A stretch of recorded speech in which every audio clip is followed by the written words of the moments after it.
What's up, horror fans? It's Danny from the Lassercast, and we're getting ready for the weekend, which means you might be looking to get out and go to the theater this weekend. And luckily, if you're a horror fan, you have some options out there. I've been to the movies a lot in the last week. I've been making very good use of my Regal Unlimited pass, and I've seen a few movies that I would like to recommend. First up, I just want to point out this awesome new Pieces 40th anniversary shirt that I just got in the mail from Fright Rags, one of my favorite horror t-shirt companies, and it's Linda Day George and her amazing Bastard line. If you haven't seen it, just YouTube Pieces Bastard and you'll hear the 20-second clip. It is epic and it is t-shirt worthy if you're a horror fan. Let's get into these horror movies. They're all playing at most big chain theaters. The first one is Fall. Now, this one is, I'm using horror very loosely here. This is much more of a thriller, but this movie's directed by Scott Mann, and basically, hey, look, when you think of horror, you think of fear and things that you're afraid of, and the thing that most people are afraid of is heights. And this movie plays and preys upon that perfectly. If you've seen the trailer, if you've seen even the poster for this movie, that's basically what you're going to get. You have these two girls, 20-somethings, played by Grace Caroline Curry and Virginia Gardner. Virginia Gardner is wonderful. You know her as Vicky in the 2018 Halloween movie. She's fantastic. And they are mountain climbers. They are adventurers. A tragedy happens, and we fast forward a year, and Virginia Gardner's character wants to get her friend back on the saddle, and she has like a YouTube channel, and she's, vlogging everything, and her big idea is, let's go out into the middle of the desert and climb this old 2,000-foot radio tower. And that's it. That is the whole movie. Once you get past that first 20 to 30 minutes of, there's a tragedy, and it's a little cliche.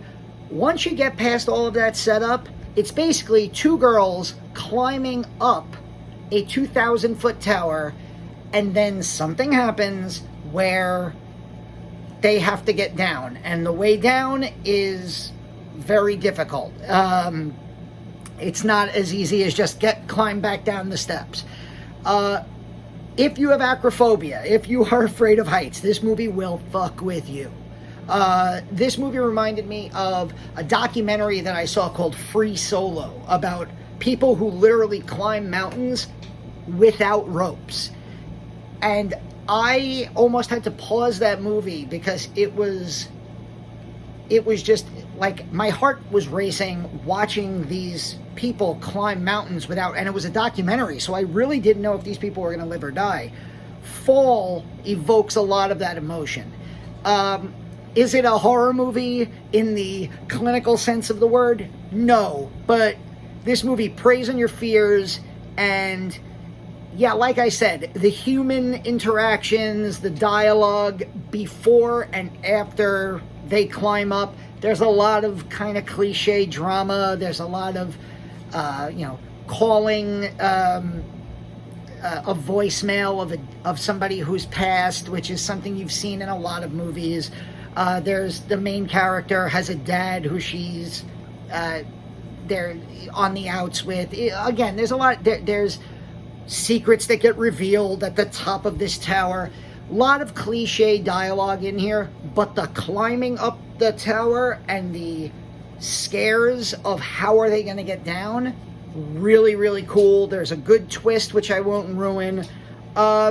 It's an hour and 30 minutes. Actually, I think it's about an hour and 40 minutes. It could have probably trimmed 10, 15 minutes, but I do recommend it. I think if you want to see a movie about two girls climbing a tower and struggling to get down and that fear of heights, this is a perfect little movie. The next movie going on, the next movie that I saw with my Regal Unlimited pass was Bodies, Bodies, Bodies. This movie is an A24 horror movie, and when you hear A24 horror movie, most of the time you think of elevated horror. This is not that at all. This is the opposite. This movie has Pete Davidson basically playing himself. He's a drunken, coke-addicted 20-something. He's rich. He has this big house. And basically all of him and his friends are having a hurricane party at this mansion. And they decide to play a game called Bodies, Bodies, Bodies, where they shut off all the lights and somebody draws the X, which means they're the murderer. And it's like a party game. And of course, something happens, somebody actually dies, and then a horror movie commences. The cast is what carries this movie. Amanda Stenberg, who played Rue way back in the Hunger Games when she was a kid.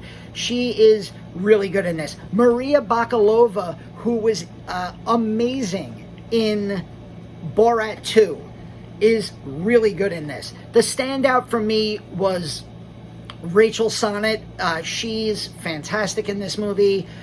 She starred in a movie called Shiva Baby, which was out last year. That was really good. This girl's going to be a big star. All of the girls in this movie are fantastic.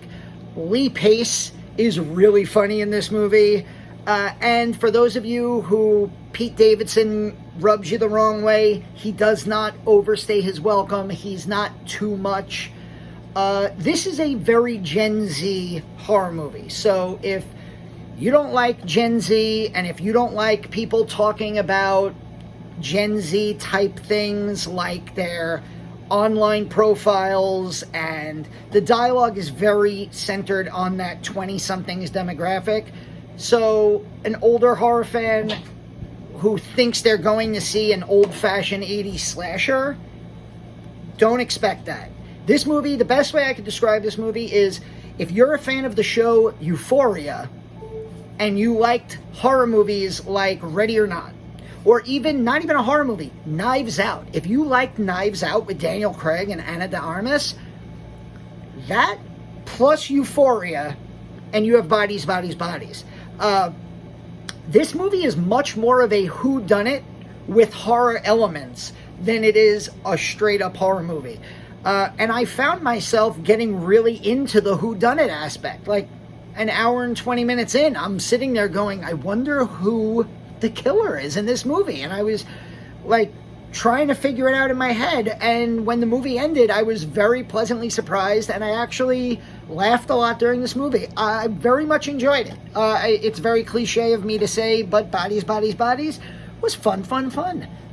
Again, 2 for 2. Recommend that as well. Finally, last night, I went to see Orphan, First Kill. This movie was directed by William Brent Bell. He is known for The Boy and Brahms, The Boy 2. The horror movies that he's directed haven't always been that well received. But it was written by David Kogashal, and I'm going to give him the credit for this movie. Because what makes this movie work, aside from the Isabella Fuhrman, who returns as Esther, she was like 12 years old when the first movie came out, and it was so freaking creepy watching a 12-year-old try to like seduce an adult man, because, you know, obviously in the movie Esther is like a 30-year-old crazy killer. But in this movie, the de-aging technology that they use for Isabella Fuhrman and the way that they shoot her next to the other characters to make her look like a child is fantastic. Doesn't take away from the movie at all. She is excellent. But Julia Stiles, oh my God, so far has she come from 10 Things I Hate About You and her movies that she made when she was like a teenager in her very early 20s. She plays the mother in this movie. The father is really good too. He's played by Rasif Sutherland, who is the younger half-brother of Kiefer. He's one of Donald Sutherland's sons. There are some members of the cast I don't like. The brother and his friends I don't like at all. They're not supposed to be liked, but like I really just didn't like those characters.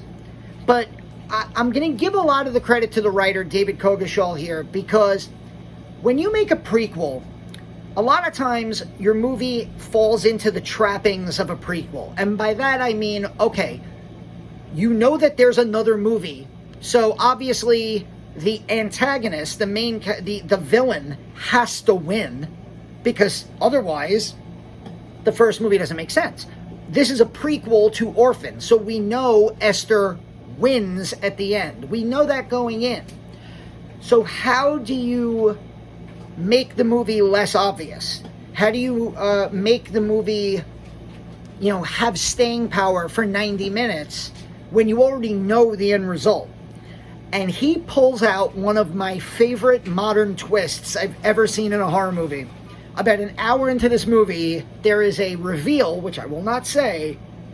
My jaw dropped. And I went, okay, that is bonkers. And I officially freaking love this movie now.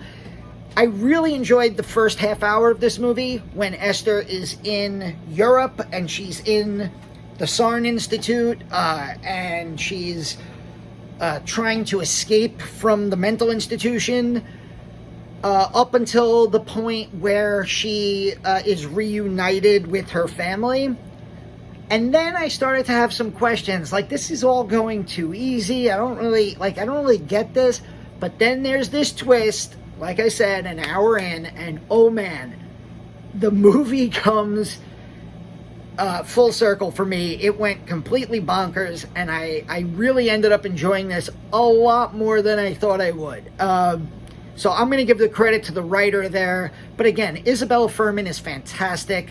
She has now, with 2 movies, she's turned Esther into one of the best female horror villains, definitely of the last quarter century, but, of the 2000s, now that we're 22 years in, I'll say one of the best horror villains of any gender of the 2000s, but specifically a phenomenal female villain. And Julia Stiles is wonderful in this movie. Such a departure from what you're used to with Julia Stiles. So yeah, if you plan on going to the movies this weekend, I have 3 good recommendations for you. If you want a thriller that plays on real life fear and tension, like fear of heights and fear of falling from high distances, Fall is a fun little movie. But if you want more horror, straight up horror, Bodies, Bodies, Bodies is so much fun. Like I said, Euphoria meets Knives Out. Euphoria meets Ready or Not. Like a Gen Z whodunit with some cool slasher kills. And Orphan First Kill. Good old-fashioned horror with a really awesome twist. Will they make my top 10 of the year? I don't know, but these were definitely worth the price of admission for me. Go see them, tell me what you think, and then come back and give our channel a subscribe. We have a ton of stuff on our channel right now. Pete is interviewing every horror writer that he can get his hands on. So we have a ton of horror author interviews up on the channel. Charlotte and I got a chance to see the Fathom Events screening of Coraline. We did a review of that. And we have a bunch more coming very soon. Tomorrow morning, Pete and I are getting together to review the new Shudder film Glorious, which just debuted last night.